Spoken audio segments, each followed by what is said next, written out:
tem um valor que é mais difícil de ver, que é o seguinte. Para você, imagina que a vida do empresário é uma escada que você vai subindo degrau após degrau. Uma escada. Para você subir um único degrau, como empreendedor, você tem que dar umas 20 bolas dentro. Tem que acertar umas 20 coisas, criar uma parada, fazer uma estratégia, fazer uma promoção, criar um conteúdo diferente. Pô, acertou, aí tu subiu um degrau. Agora, basta um erro para tu descer 20 degraus. É verdade. Isso é verdade. Um erro. Um erro pode custar tudo. Tudo. Um erro pode custar tudo. Então, essa assimetria entre risco e prêmio, ela acompanha a vida do empresário e às vezes deixa o cara meio bundão por causa disso. O cara fica bundão, o cara fica com medo de errar, pô.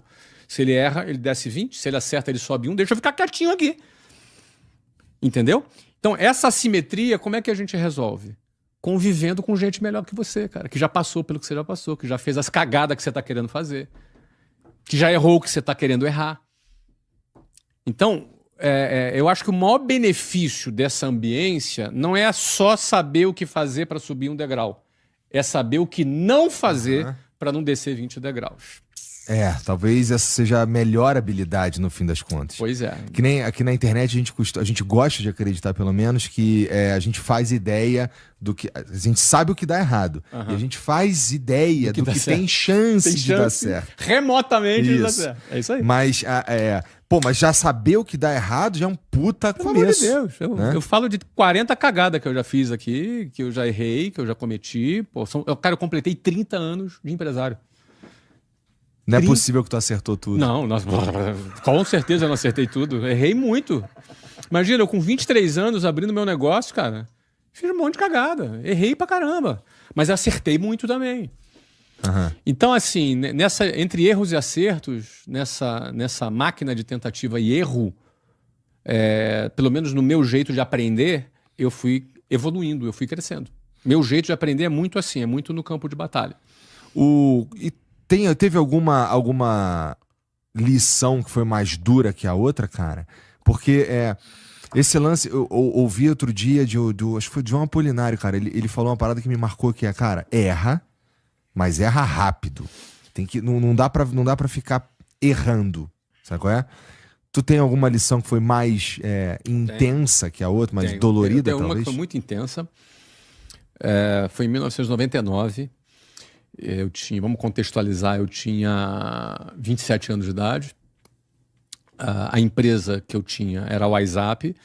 Ela já tinha, em 1999, umas 32 escolas, por aí, 30 e poucas escolas, talvez 34 escolas por aí. A gente já faturava alguma coisa na casa aí dos seus 50 milhões de dólares na época, né? Era reais, mas na época era dólar.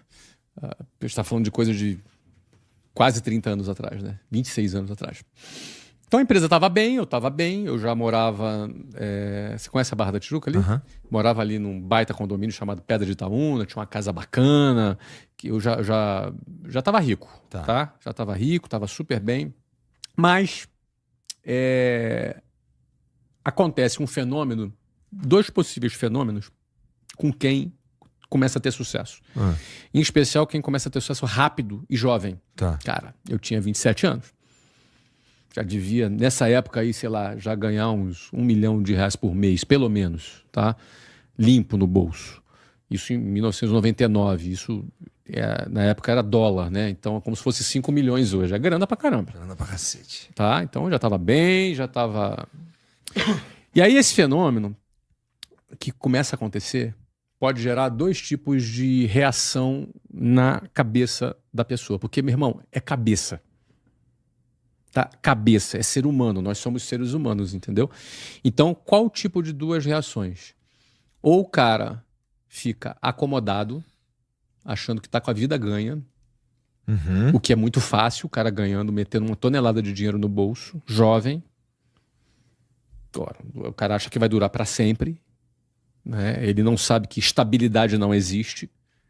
É uma frase que eu repito com muita frequência. Então, primeiro erro é ele se acomodar. E o segundo possível erro, quando o cara tem sucesso rápido, é ele ficar arrogante. Porque ele pensa assim, cara, sou o cara. foda. Porra, olha aí. Olha meu resultado, olha de onde eu vim, olha onde eu cheguei. Não, meu irmão, eu sou especial, eu sou uma lenda viva. O cara, se ele desconfiava disso em algum momento, chega um momento que ele começa a ter certeza disso. Isso é uma outra armadilha que ele pode cair. Porque a real é o seguinte, meu irmão. Ninguém é desprezível o suficiente porque está dentro de um ônibus cheio e é um quebrado. Ninguém, quando está naquela situação em baixa, e eu me lembro, eu sempre falo de ônibus, cara, porque eu acho muito humilhante andar de ônibus cheio, cara. Cara, acho ficar 2 horas dentro de um ônibus lotado, sempre achei muito humilhante. Isso sempre até o Caio brinca comigo, isso te machucou, né, cara? Deve ter me machucado muito. Porque eu falo muito, porque, cara, eu acho muito ruim. Cara, ficar 5 horas dentro de um ônibus lotado para ir e voltar para casa todo dia, né? Pô, cara, é 20% do seu tempo, cara. É absurdo. No ano, tu ficava quase 3 meses dentro do ônibus, né? Mas, enfim, quando você tá ali, tu não é um cara desprezível. E quando você chegou no topo, quando você chegou lá, você atingiu algum sucesso, você não é o cara também. É a mesma pessoa. O cara que estava dentro do ônibus e o cara que está ali ganhando uma grana todo mês. É a mesma pessoa. Mas a ilusão de que você é desprezível pode te contaminar quando você está embaixo. E a ilusão que você é o cara pode te contaminar quando você está em cima. As duas coisas são um problema muito sério, porque se você achar que você é um cara desprezível porque está em baixa, muito provavelmente você está sentenciando o seu futuro naquele nível que tu tá. Tu vai deixar de fazer as coisas. Você vai deixar de fazer, você não acredita em você, cara. Assim como, se você achar que tu é o cara, tu vai fazer cagada. Vai fazer cagada, cara. Vai fazer muita cagada. Entendeu? Uhum. O que aconteceu comigo? Um sintoma da arrogância é você começar a ficar de saco cheio de fazer o que te levou até onde você chegou. O exemplo. Eu sempre fui um cara focado na área de vendas. Eu comecei a ficar de saco cheio de falar com o vendedor. Cara, tem que ficar motivando esses caras, tem que ficar apertando esses caras, tem que ficar, alimentando o ego desses caras, tem que ficar reconhecendo esses caras, que chato pra caramba. Eu fiquei assim. Cara, só que é o seguinte... Aquilo foi a minha competência, a minha habilidade que me levou até aquilo ali. Aquilo ali me tirou do zero e me levou até aquela condição muito privilegiada que eu já tinha. Quando você começa a desprezar aquilo que te trouxe até ali, qual é a mensagem? A mensagem é o seguinte, meu irmão, eu sou tão bom, eu sou tão o cara, que agora eu não vou mais fazer isso aqui, eu sou muito melhor do que isso aqui. Você começa a desprezar aquilo que te trouxe até ali.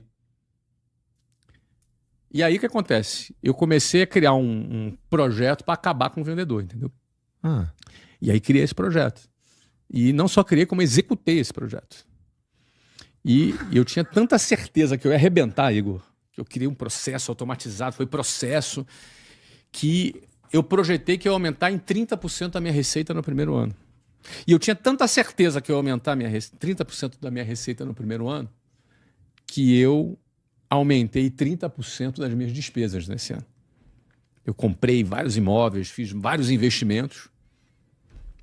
Não era nem despesa, eram investimentos que aumentavam em 30% o meu gasto. O que aconteceu? Depois da cagada que eu fiz, não só eu não subi 30%, como eu caí 30% da minha receita. Agora tu imagina, eu caí 30% da minha receita e subi 30% os meus gastos. O que aconteceu? Eu comecei a fechar negativo no mês. Eu tinha uma empresa boa, lucrativa, mas que em termos de caixa, eu tinha um déficit de $600 mil por mês de caixa. Eu lembro do número. Nossa. Ou seja, no final do mês eu tinha que aportar $600 mil para o negócio rodar. No primeiro mês eu botei, vou resolver. No segundo eu botei, no terceiro eu já vendi um carro. No quarto eu já me alavanquei. No quinto eu já parei de pagar imposto. Declarava, mas fiquei devendo. Bom, conclusão, eu fiz um débito, acho que em 6 a 8 meses eu fiz uma dívida de $3 milhões. Rápido? Puta que Mas é assim, ó. É assim, ó. A empresa é boa, é tudo bom, mas o teu caixa virou de cabeça para baixo, meu irmão. Aí vai fazer o quê? Como é que tu resolveu? Voltou pro que tava Cara, fazendo? eu tive que calçar as sandálias da humildade, reconhecer a cagada que eu fiz, chamar todo o meu pessoal de volta, falar publicamente para minha equipe que eu errei, devolver os imóveis, os investimentos que eu tinha feito. Fiz toda uma operação para em 4 anos aquilo ali estar resolvido. É que eu resolvi mais rápido, eu resolvi 1 ano e meio. Resolvi 1 ano e meio. Mas aquilo ali foi uma turbulência que nós passamos na década de 90 por conta de decisões que eu tomei equivocadas que tinham origem na minha arrogância. Então dá pra você tomar umas atitudes que você tá perfeitamente... Você tem toda a certeza que aquilo vai dar errado, que você tá cego pelo lugar que você chegou, e aí tu faz umas merda. Cara, eu consigo me relacionar. Talvez não pela... Talvez assim, talvez eu gosto de acreditar que eu nunca me tornei esse cara arrogante, tá? A gente nem percebe, cara. A gente não percebe. Não tô dizendo que você é arrogante. Tudo bem, tudo bem. Eu só tô dizendo que eu não percebia. Eu só percebi quando eu vi a cagada feita. Pra mim, assim, eu já fiz algumas cagadas aí ao longo também do percurso. E olhar pra essas cagadas e puta, dói, né? Tu fica, puta, olha a merda que eu fiz, meu irmão. Agora tem que resolver. Imagina a vergonha que eu tinha que pegar os caras e falar, vou devolver aquele prédio. Porque, cara, não é que eu comprei um prédio. Não era um prédio, era um palácio. E não é que eu comprei o palácio e fiquei quietinho. Não, eu chamei todo mundo. Olha aqui, vai ser. Na época não tinha rede social, né, cara? Se tivesse, eu tinha postado no Instagram. Entendi. Entendeu? E aí depois, pra falar, chamar os mesmos caras, ó, vou devolver porque eu não tenho dinheiro pra pagar. E aí, cara, tem cara que não consegue voltar atrás por orgulho. Aí, esse cara vai embora. Esse cara quebra. Aí você vê, ele errou por arrogância e quebra por orgulho. Você percebe que os maiores desafios são humanos. É na cabeça. Mentalidade. Então, eu errei por arrogância, mas não errei pelo orgulho. Tive humildade de reconhecer. Inclusive, falei para minha equipe, ó, se vocês não quiserem mais seguir minha liderança, tá tudo certo, vocês podem ir embora, tá tudo bem. Não, nós estamos contigo, vamos virar o jogo, e a gente virou o jogo. E tu era novão, né? Eu tinha 27 anos, era novo. Porque assim, talvez uma das principais vantagens que eu acho que eu tenho é ter 40, que já vivi bastante, já me fudi bastante, já tem um monte de coisa que você pensa diferente quando você tem mais de 27 anos, né? Exato. Mas assim, eu suponho que essa noção veio pra tu porque tu já estava empreendendo há um tempo, tu começou... 4 anos, E tu veio de um lugar de duro, né? Então isso dá uma experiência diferenciada no fim das contas, não é? Tudo isso vai alimentando a sua experiência. Por exemplo, hoje eu tô aqui, foi em 99, né? Isso faz 26 anos, cara. Então, 26 anos depois, eu tô contando essa história de uma cagada que eu fiz, de um erro que eu cometi. Como eu consertei esse erro, eventualmente alguém que está nos assistindo pode estar prestes a cometer a mesma cagada. Ou se cometeu a cagada, pode estar prestes a, por orgulho, não voltar atrás. Então você percebe que compartilhar uma experiência, ela pode ajudar as pessoas. Sim, pô.